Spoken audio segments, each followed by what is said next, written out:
Thank you very much for visiting my channel.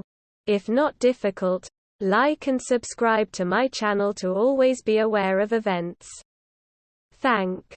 Jamie Laing took to Instagram on Saturday morning to reveal that his whole home building was filled with potentially fatal carbon monoxide.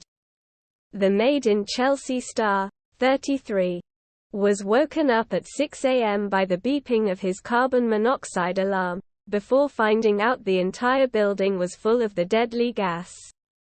Explaining he was absolutely exhausted from the unusual wake-up call, the star assured fans that everyone in the building was fine and the building is now all clear. Posting to his 980k followers at 6 a.m., Jamie admitted he was unsure what to do after half an hour of constant beeping from the alarm.